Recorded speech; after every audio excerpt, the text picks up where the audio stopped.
Alright, you guys. Bunch of cars driving way too fast on this road, but okay. So today we are going to be fishing one of my new baits here at Doc's Lure Company. This is the double tail grub, 4-inch double tail grub. Now, how I like to fish a double tail grub, there's two ways that I like to fish them. One is weightless and buzzing it across the surface, kind of like you would a buzz toad, something like that. The other way I like to fish it is just hopping the bottom on a jig head, sort of like a Ned rig, shaky head cross. You guys can see that. Hope you guys can see that. That bait has a ton of action in the water. Throw that baby out there under sink. Now this bait caster here that I'm using it's something, that's for sure. It's a cross between a bait caster and a push button reel, because the rod is originally a push button reel. It's made for catfishing. It's a Rhino indestructible glow tip rod. I think that Ugly Stick makes it. I don't really know. It's a medium action rod. It's made for catfishing. But I have a Shakespeare Agility on it. Now, here's where it gets a little bit wild. I have 8-pound line on this rod, and the reason why is this is my finesse fishing bait caster for the baits that are a bit too heavy to throw on spinning gear, or if I just don't really want to throw them on spinning gear.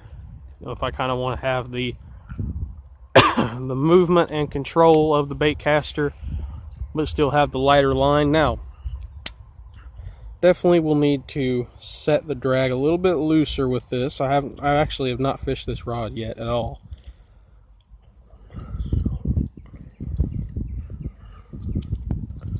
There we go, about good. This is the first time I've gotten to fish this rod setup. I had 12-pound line on it there for a long time, but I got to thinking a 12-pound line was a bit too big to do the finesse type stuff. You know, stuff with this little Ned rigs and all that kind of stuff. So I found some 8-pound crappie line. This is Mr. Crappie camouflage line, 8-pound, and I thought, you know what, why not put it on there? So I did. So today is a pretty nice day, believe it or not. It's cold still. The wind is cold, but when it's not windy, it's actually pretty nice. The wind is kind of making it a little bit cool, but when you're standing in the sun, the wind is not so bad. It warms you up quite a bit. But how I like to fish a double tail grub like this is I typically will just cast it out and then just do sort of like I'm doing here, almost like you would a football jig. Kind of drag it, and you can hop it a little bit. You can swim it as well. They have a great swimming action, especially this one. And you guys can see that swimming action down there. It's got a great action for swimming it, hopping it, whatever you're trying to do. You know, you can swim it just as well as you do with a a swim bait or a normal, single tail grub or whatever you like to fish.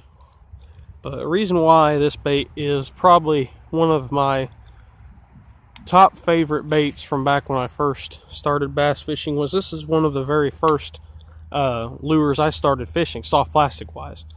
Hard baits I used to use crankbaits. There's a fish. I think I had a fish on. He pulled line out. No, man, no! I had a fish on. I screwed it up. Looky there, you guys. I screwed it up. There's a fish. That was my chance right there. I was standing here talking, not paying attention to what I was doing, and that fish grabbed my line and started pulling away from me, and as soon as I went to set the hook, he let go of it.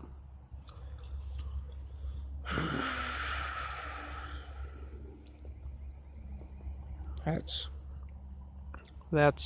not at all what I wanted to have happen right there. With this warm weather that's been coming in here, or supposed to be coming in here, in the next few weeks. I was really hoping that I'd be able to get my first bass of the year. And that was the chance right there. I had it. Could have had it. But whatever. That's alright. But anyway, we'll go ahead, go back to what I was talking about a second ago. The double tail grub was one of the first baits I started throwing. Very loud truck decides to drive by again. But yeah, double tail grub was one of the very first baits that I started throwing. And I caught a good bit of fish on it. You know, I used to rig it just like I have this one here rigged, 1/4 ounce jig head.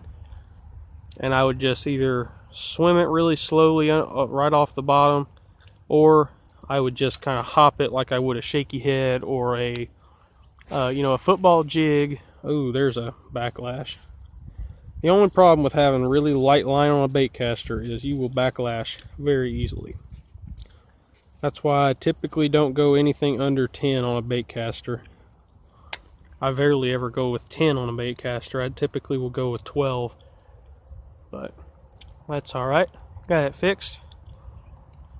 But anyway, like I was going to say, I would either drag it like a football jig and a shaky head, you know how you'd fish those, or I would swim it very slowly along the bottom, making it look like a small bluegill or a crawfish, crawdad, whatever you want to call them.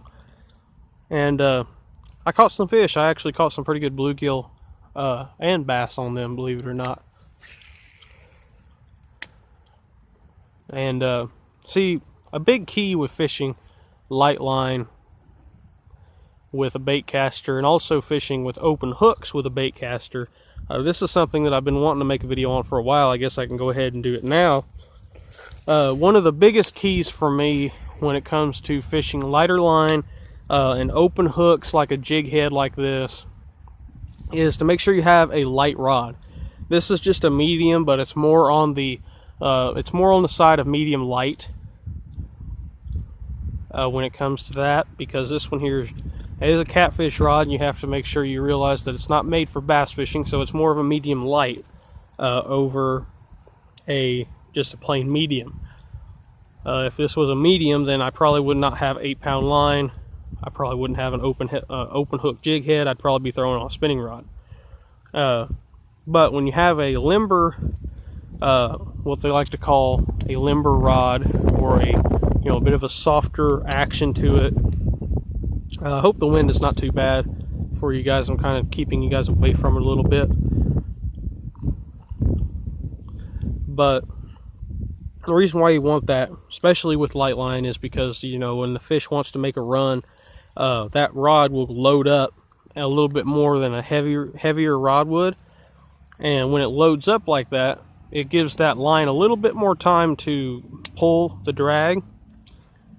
And it helps you a lot because you won't break off as much. One of the biggest things I see people do is use light line on a really heavy, stiff rod, and that breaks your line very easily.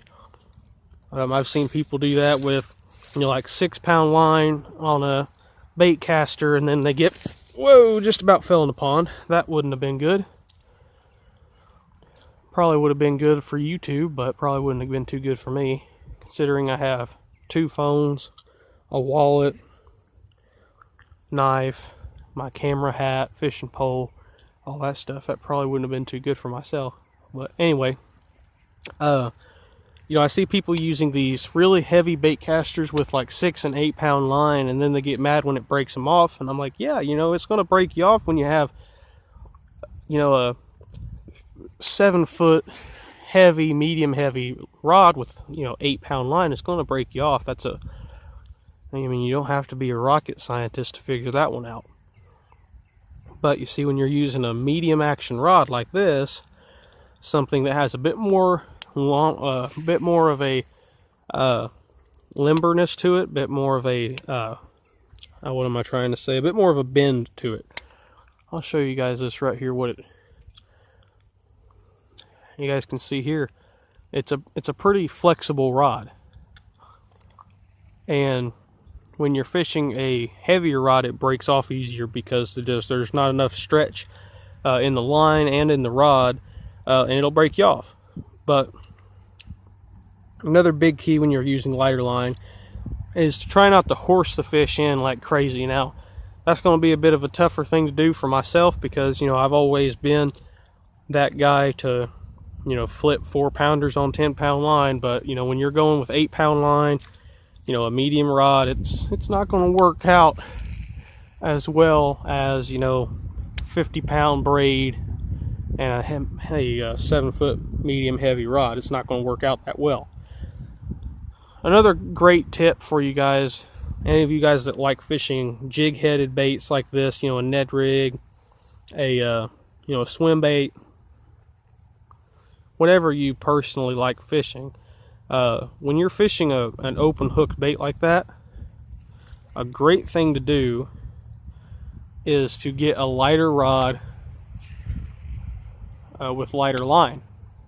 The reason for that is the lighter line will help you make sure that hook stays in the fish, but that lighter rod will make sure that you get that very small open hook stuck up in that fish's mouth, you know, in the roof of that fish's mouth or in the side or wherever you hook them. You want to make sure you keep that hook there, and that lighter line will keep that hook there a little bit better than heavier line would.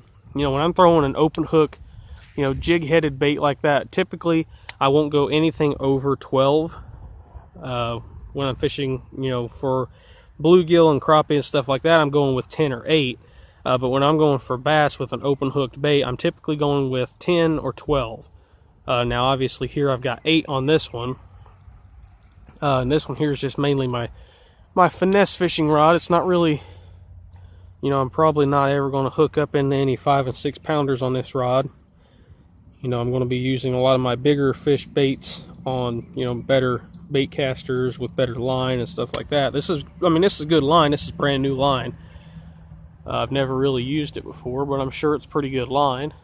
So, you know, when it comes to fishing a bait with an open hook, make sure you keep in mind that you want to use a little bit of a lighter rod. And that'll save you from bending out hooks, especially when you're finesse fishing. You know, with lighter hooks, lighter, you know, thinner wire hooks, you can bend out a hook very easily by using a bad, you know, a rod that's a bit too heavy for the job.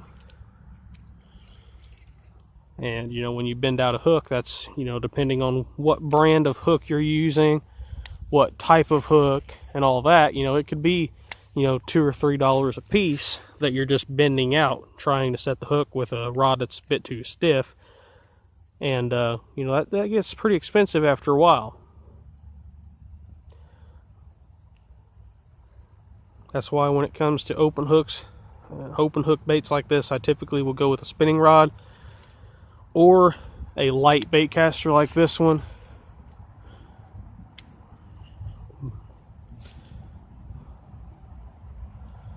But you guys can see here, I had that one bite.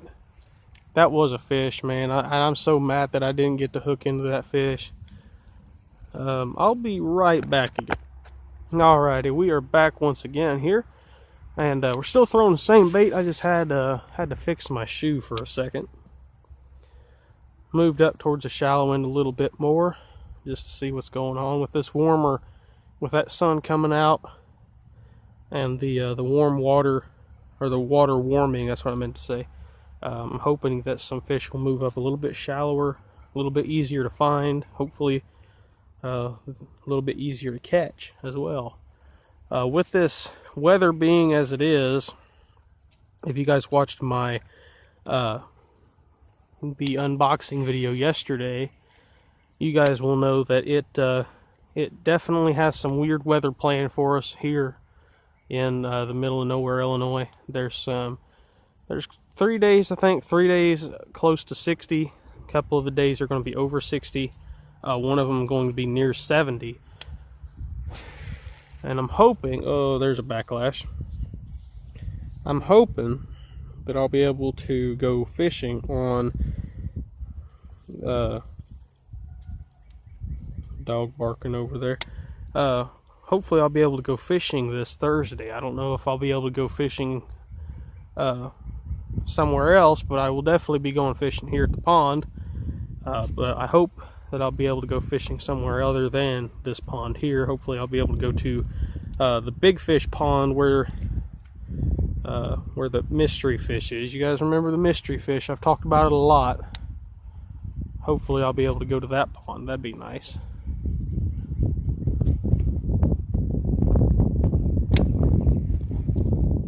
See, the problem with fishing up shallow like this is there's so much freaking nasty, slimy grass on the bottom of the pond. It's really just up in the shallow. Because if you go and you cast out on the other side of the ledge, like right here where that tree is right where the ledge is. So, you know, if you cast out on the deeper side of the ledge, you don't get any grass or anything on your bait. But when you cast up shallow, you're just going to have a bunch of slimy line on your, a bunch of slimy grass on your hook, and it sucks.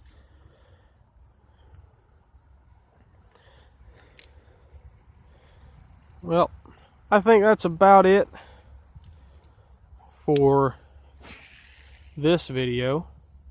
Got to get some work done here today. We'll be doing an unboxing video over on, I swear I keep hearing something behind me, but I don't see anything. It's really weird. It's really kind of messing with me.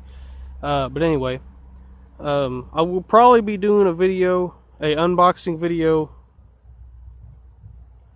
That's getting annoying. An unboxing video on the Coast to Coast Outdoors YouTube channel with some stuff I got from Tackle Supply Depot. I got it in the mail today. I actually was talking about it yesterday in the unboxing video, but I got it today. So we'll probably be doing an unboxing video over on that channel. So go check out that channel if you have not already. Stay tuned, you guys, because I'm really going to be trying to catch the first bass of the year this week, because it's about the best week we've had weather-wise. Now, obviously, with it being the weather, especially Illinois weather, the weather could change in the blink of an eye, and I just think I lost this jig head. No, I didn't. Wow, that was actually really surprising. Holy crap. I cast it all the way on the other side of the brush pile and somehow was able to get it back over across there without getting it snagged. That was actually really cool. But yeah, thank you guys for watching once again. Go check out the Coast to Coast Outdoors YouTube channel. There should be a unboxing video up over there. So yeah, thank you guys for watching once again. Bye.